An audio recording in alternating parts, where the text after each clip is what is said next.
CM Jagan పై మంత్రి Lokesh serious అయ్యారు. Palace లో పిచ్చోడా, రాష్ట్రం నీ తాత జాగీరా అంటానని మెన్షన్ చేస్తూ ట్వీట్ చేశారు. వైసీపీ ఆఫీసుల కోసం 26 జిల్లాల్లో చేసిన భూ కేటాయింపులను ట్విట్టర్లో షేర్ చేశారు లోకేష్.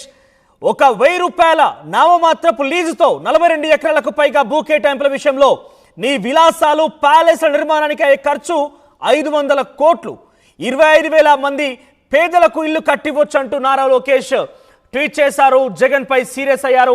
ఒకసారి ట్వీట్కి సంబంధించిన అంశం కూడా మీకు చూపించే ప్రయత్నం చేస్తాం ఆ టీవీ స్క్రీన్ పైన. సో జగన్, ఆంధ్రప్రదేశ్ రాష్ట్రం నీ తాత రాజారెడ్డి జాగీరా అంటూ కూడా లోకేష్ ఒక రకంగా చాలా సీరియస్ గానే వార్నింగ్ ఇచ్చారని చెప్పాలి. వైసీపీ కోసం 26 జిల్లాల్లో 42 ఎకరాలకు పైగా 1000 రూపాయల నామమాత్రపు లీజుకి 33 ఏళ్లకు కేటాయించుకున్నావు. జనం నుంచి దోచుకున్న 500 కోట్లతో ప్యాలెస్లు కడుతున్నావు. నీ ఒక్కడికి భూదాహానికి కబ్జా అయిన 600 కోట్లకు పైగా విలువైనటువంటి 42 ఎకరాలు 44,200 మంది పేదలకు సెంటు స్థలాలు ఇవ్వచ్చు అంటూ కూడా ఆయన మెన్షన్ చేశారు. నీ విలాసాల ప్యాలెస్ల నిర్మాణానికి అయ్యే ఖర్చు 500 కోట్లతో 25,000 మంది పేదలకు ఇల్లు కట్టి ఇవ్వచ్చు అంటూ కూడా ఆయన ట్విట్టర్లో పేర్కొన్నారు. ఏంటి ఈ ప్యాలెస్ల పిచ్చి, నీ ధనదాహానికి అంతు లేదా అంటూ కూడా ఆయన మెన్షన్ చేశారు. ఓవరాల్గా జగన్మోహన్ రెడ్డికి చాలా ఒక వార్నింగ్ ఇచ్చారని చెప్పాలి. సో నీ ధనదాహానికి, నీ ప్యాలెస్ల పిచ్చికి నీ తాత జాగీరా అంటూ కూడా ఆయన మెన్షన్ చేశారు. చాలా సీరియస్ వార్నింగ్ అని చెప్పాలి. నారా లోకేష్ ఒక్కసారిగా సీరియస్ అయి జగన్మోహన్ రెడ్డికి సంబంధించి వైసీపీ కార్యాలయాల మీద ఆయన రియాక్ట్ అయ్యారు. 26 జిల్లాల్లో నామమాత్రపు కేవలం 1000 రూపాయల లీజుకే 33 సంవత్సరాల లీజుకి రాయించుకున్నావు. ఈ ధనదాహం ఏంటి, ప్యాలెస్ల పిచ్చోడా అంటూ కూడా మెన్షన్ చేశారు ఆయన. ఈ 26 జిల్లాల్లో అయ్యేటువంటి కొన్ని వేల కోట్ల ఖర్చుతోని 25,000 మందికి పేదలకు ఇల్లు కట్టివచ్చు. ఇదే స్థలాల్లో 42 ఎకరాల స్థలాల్లో 4,200 మంది పేదలకి సెంటు భూమి చొప్పున ఇవ్వచ్చు. ఏంటి ధనదాహము, ఈ భూదాహం అంటూ కూడా ఆయన మెన్షన్ చేస్తూ ట్వీట్ చేశారు. సో చాలా సెన్సేషనల్ సీరియస్ థింగ్ అని చెప్పాలి మనం. నారా లోకేష్ ఒక్కసారిగా జగన్కి చాలా సీరియస్ వార్నింగ్ ఇచ్చారు. ఆయన నిర్మించేటువంటి వైసీపీ పార్టీ కార్యాలయాలకు సంబంధించి ఉద్దేశిస్తూ మాట్లాడారు. ఓవరాల్గా 26 జిల్లాల్లో 42 ఎకరాల స్థలాల్ని, ప్రభుత్వ స్థలాల్ని ఆయన లీజుకు తీసుకున్నారు.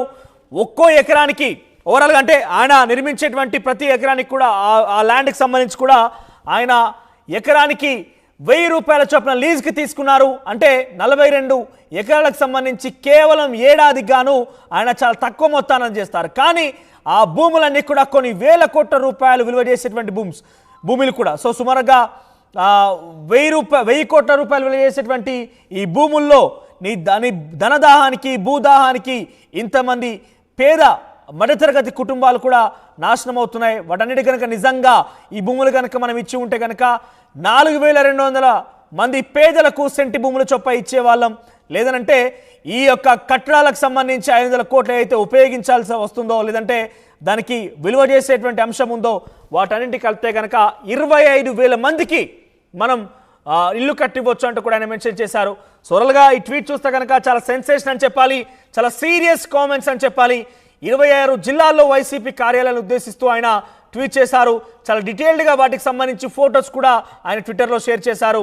సో ప్రజెంట్ మీరు చూస్తున్నారు బాపట్ల జిల్లాలో నిర్మించినటువంటి వైసీపీ కార్యాలయం, తర్వాత కృష్ణా జిల్లాలో వైసీపీ కార్యాలయం, తిరుపతి, అనంతపురం, పశ్చిమ గోదావరి జిల్లా, ఇట్లా 26 జిల్లాల్లో కూడా సేమ్ డిజైన్, సేమ్ మోడల్తో సుమారుగా 2 ఎకరాల్లో విశాలమైనటువంటి పార్టీ కార్యాలయాన్ని జగన్మోహన్ రెడ్డి నిర్మించి తలపెట్టారు.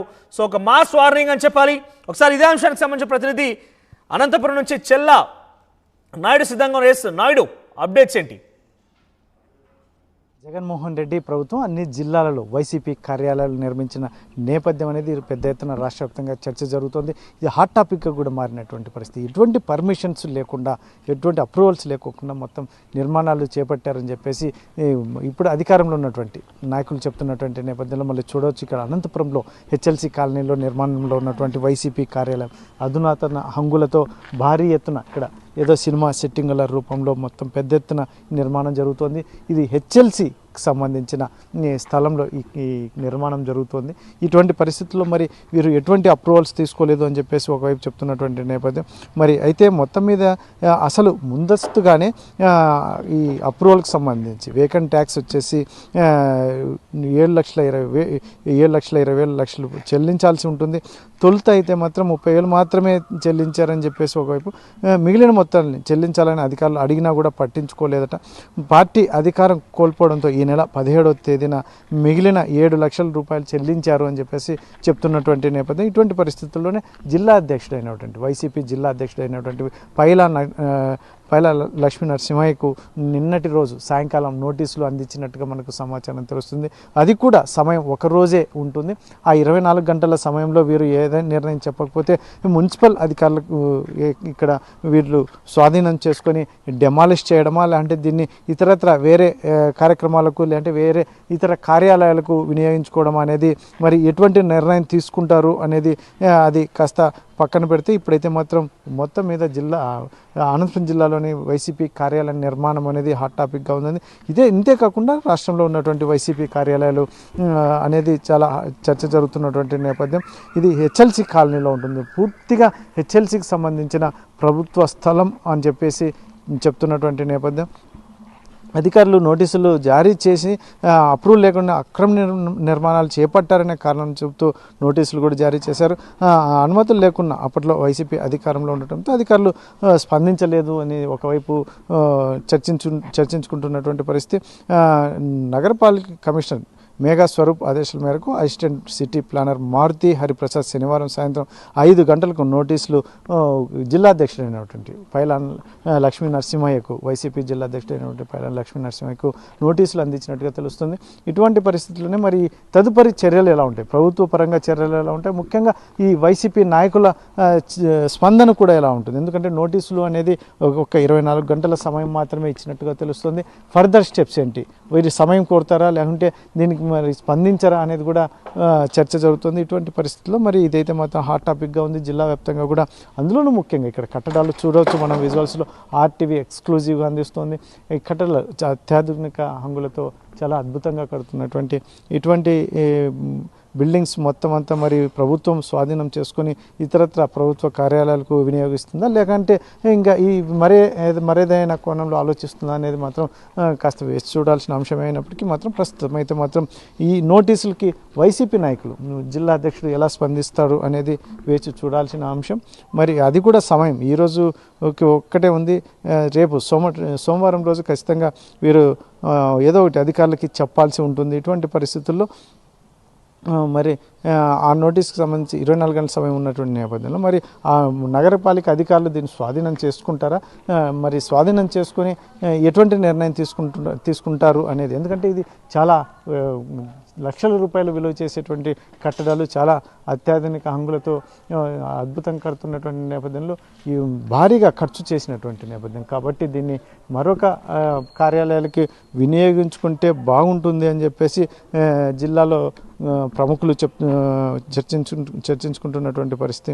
మరి ఇటువంటి పరిస్థితుల్లో చర్యలు ఎలా ఉంటాయి, మొత్తం రాష్ట్ర వ్యాప్తంగా ఒకే రకమైన చర్యలు ఉంటాయా, లేకుంటే ఇంకా ఇక్కడ అక్కడ పరిస్థితులను బట్టి నిర్ణయాలు తీసుకుంటారా అనేది వేచి చూడాల్సిన పరిస్థితి అయితే మాత్రం ఉంది. కాకపోతే మాత్రం ముఖ్యంగా ఏదైతే ఉందో నోటీసులు అందినటువంటి నేపథ్యంలో జిల్లా అధ్యక్షుడు స్పందన, ముఖ్యంగా అధినాయకత్వం, వైసీపీ అధినాయకత్వం ఎటువంటి ఇండికేషన్స్ ఇస్తుంది, ఏం చెప్తుంది అనేది మాత్రం వేచి చూడాల్సిన అంశం. ఒక రాజ్మహల్, ఒక ప్యాలెస్, ఒక సినిమా సెట్టింగ్, ఇవన్నీ కూడా ఈ భవనాలకి యాప్ట్గా సెట్ అవుతాయో లేకపోతే అంతకు తక్కువగానే పదాలుగా మారుతాయి. ఎందుకంటే ఒక్కో వైసీపీ కార్యాలయ భవన్ కనుక చూస్తే అధునాతన హంగులతో ఎటు చూసినా కూడా చాలా పెద్ద ఎత్తున రిచెస్ట్ లగ్జీరియస్ భవనాలని చెప్పాలి. అన్నీ కూడా ఒకే డిజైన్లో సుమారుగా 2 ఎకరాల స్థలాల్లో కూడా కట్టడం జరిగింది. ఒకసారి నెల్లూరు నుంచి మా ప్రతినిధి గయాజ్ అందుబాటులో ఉన్నారు. వైసీపీ కార్యాలయం కట్టడ స్థలం నుంచి, అక్కడి నుంచి కూడా మనం వివరాలు తెలుసుకునే ప్రయత్నం చేద్దాం. Yes Gayaz, over to you. తాడేపల్లిలో వైఎస్ఆర్సీపీ కేంద్ర కార్యాలయాన్ని కూల్చివేసిన కొన్ని గంటల్లోనే రాష్ట్ర వ్యాప్తంగా అన్ని జిల్లాల్లోని నూతనంగా నిర్మిస్తున్న వైఎస్ఆర్సీపీ కార్యాలయకు మున్సిపాలిటీ వాళ్ళు నోటీసులు అందించడం జరిగింది. ప్రస్తుతము నెల్లూరు నగరంలోని నెల్లూరు జిల్లాకు సంబంధించిన నెల్లూరు వైఎస్ఆర్సీపీ జిల్లా కార్యాలయము హైవేకి సమీపంలోని జాతీయ